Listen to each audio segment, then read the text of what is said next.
You know, for not having a professional tune, nothing on the dyno, just what I can do by myself, the car's running awesome. You know, I have a pretty set ignition table that has not really changed since I showed the initial setup of the car. What I have played with is the fueling. Unfortunately, my wideband has an error. It says error 8, which basically either means the oxygen sensor is overheated or it has physical damage. So I'm debating about spending the $80 on the oxygen sensor versus just spending the $200 and get a complete new setup from Haltech, ditch the gauge, and just run it all through the computer. So not sure which route I'm going to go, but that is not helping my tuning ability because I'm not getting a good read on the oxygen in the exhaust. So let's downshift here, make a turn, and we'll continue our test run.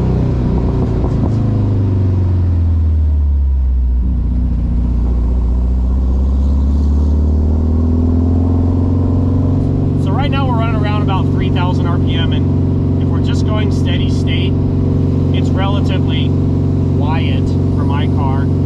But if you really get into it here, we'll see if we can run it up to 5,000. It does still get pretty loud no matter what the exhaust is or how many discs are in there, so we'll just give it a quick little pull.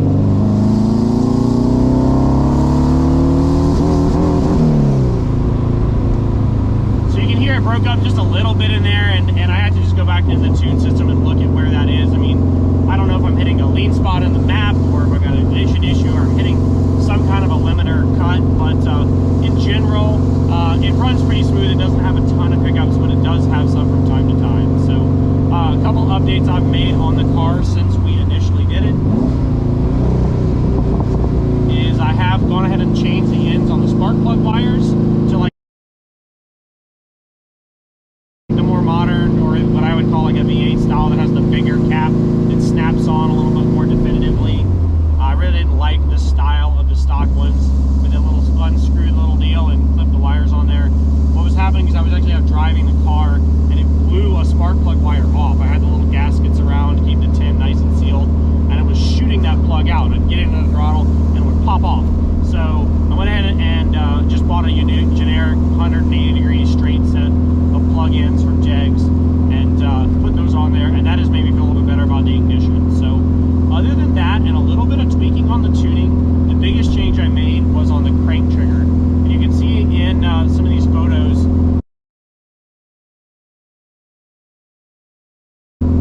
that I had the sensor too far out. So if you can imagine, the radius from the center line of the crank to the sensor was too great. You can see it's breaking up a little bit right there.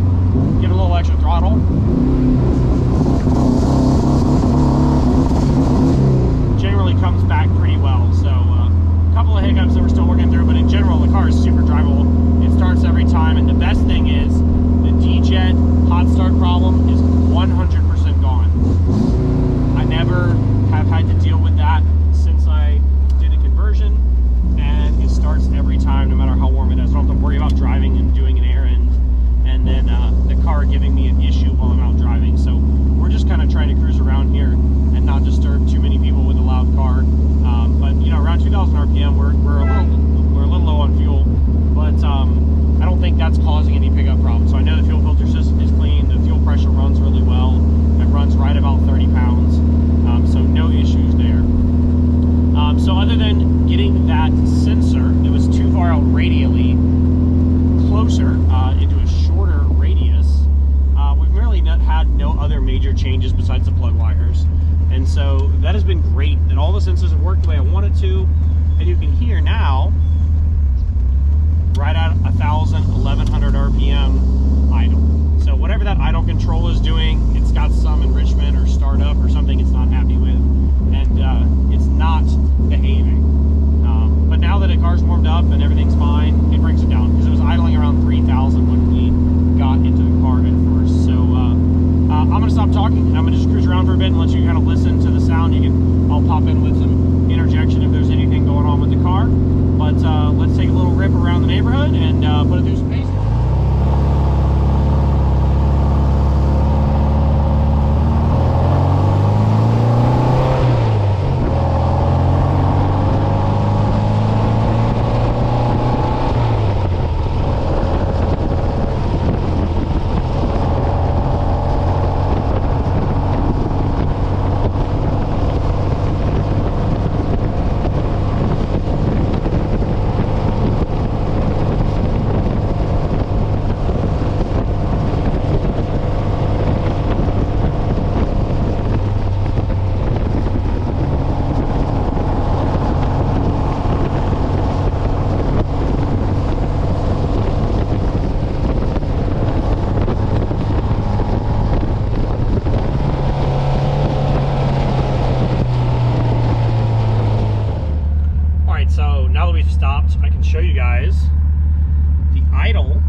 Excellent. Right where I have it, I have it set at 1100. It is dead on right now that the car is warmed up.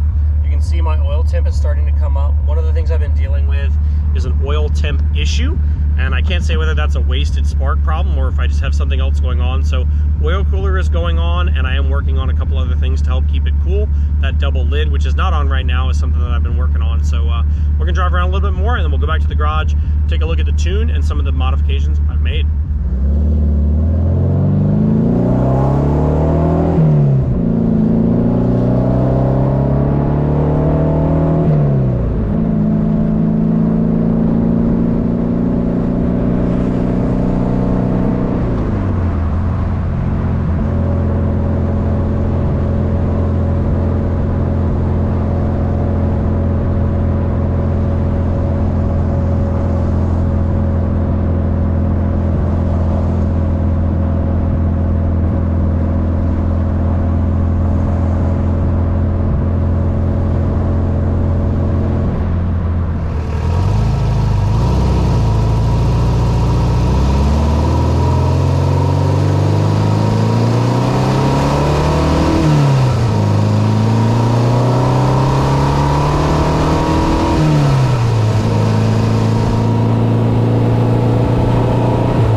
We are back in the garage and we are taking a look at some of the updates I've made since the initial round of the build on the Haltech 914.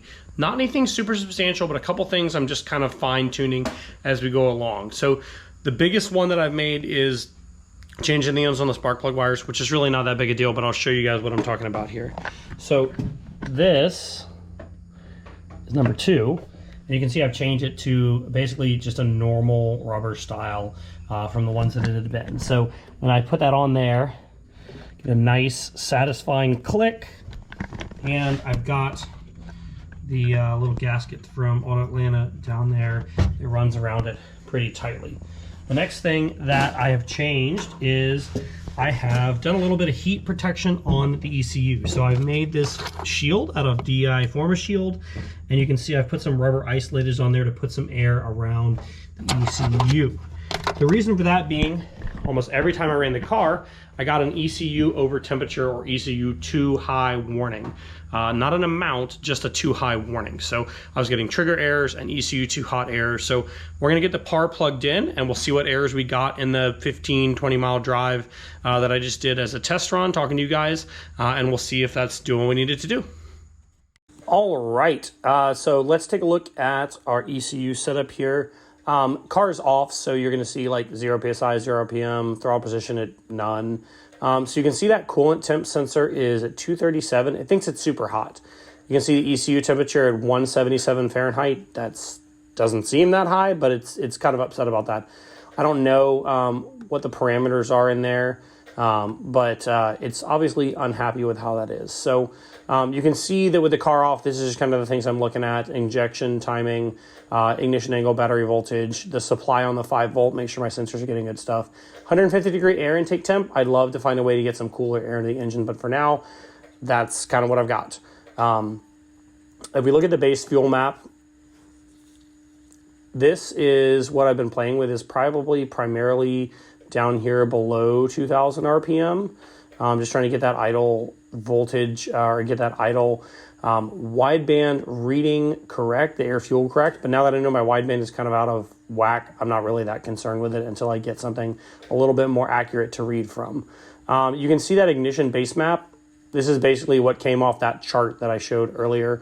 I've adjusted the timing at 1500 down a little bit. It seems to idle at between 7 and 8 PSI. And so I wanted to bring that ignition idle down to about 1900 or to 9 degrees till 7 degrees, something in here, this range. So I don't know that I can add a row to this table. I'm sure I can, but I don't know exactly how to do that yet. So really, it's kind of going here when it's idling. So the correction on the ignition map, there's really almost nothing built in there. So there's a coolant temp correction that has been, honestly, since I built the car, it's been too hot for that to matter. Air temp correction is the same. Post-start correction is pretty much a base. And the RPM limiter correction I've not spent much time with. My idle control, you can see, like I said earlier, it's set at 1100 RPM target. So the idle control over here is something that I don't know enough about or not too much about. And so that's definitely something that I would like to get a little bit better at and getting better at getting it set correctly. So that's just the very, very basic setups of what I got going on here. I won't get into the sensor setup. None of that has really changed, with the exception of once I set up that trigger a little bit better. I'll show you in the main setup here. I changed one thing on my trigger. So when we look at our trigger here, what they recommended is that we set the filter level to 0 with a pull-up, not a strong pull-up. The edge rejection ratio is disabled. So basically, this is the sensor as if it's working perfectly. I'm still getting some of those errors, and I could probably get that filter up to level 2 if I really wanted to. But for now, it is running, and it's running fine on this. I've verified the TDC offset and kind of all of this stuff to be just right for me. So this is the only thing I've really spent much time playing with, because that sensor was not quite set up correctly, which is totally my fault. But now that it's a little bit better, I've lowered some of the basically the filtering on this. So no big changes there. But yeah, that's the basic setup on the computer. And so hopefully we can figure out a way to get some air to that ECU, because it's quite upset about that. And we'll go from there. All right, that's going to do it for the Haltech Powered 914 update for tonight. Now that it's really up and running, it's all fiddly fine-tuning stuff, so I'll try to keep you guys updated as I make changes. There's really nothing major coming from the Haltech system side at the moment. Definitely want to get some of that oil control or temperature under control with a big oil cooler, which is over there on the other side of the garage. So that's going to be coming soon on the 914. Got a couple other things, maybe some little suspension things or some sway bar upgrades, maybe some springs in the back. Other things coming for the 914 in the coming months before Oktoberfest in September. So if you're a 914 owner and you've not been to Oktoberfest, I highly recommend it. This will be my 3rd year. It's an awesome event to get together with other 914 folks, some like mine, some very nice, some much nicer. And so a great event to get out and check into. You can go to Oktoberfest.com, I think is their website, or Facebook, or any social media that you want to get into. So as we get into the 914 project a little further, we'll have a couple other things coming. If there's updates on the Haltech, I will give you guys an update. Getting it to the dyno is still a goal of mine. That might happen before Oktoberfest, it might not.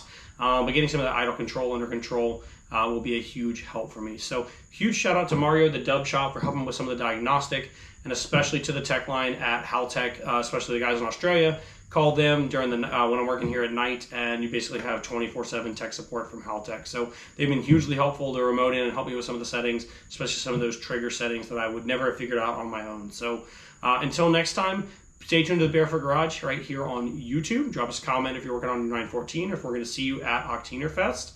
And you can follow us between episodes at Barefoot Garage Jacks. See you guys.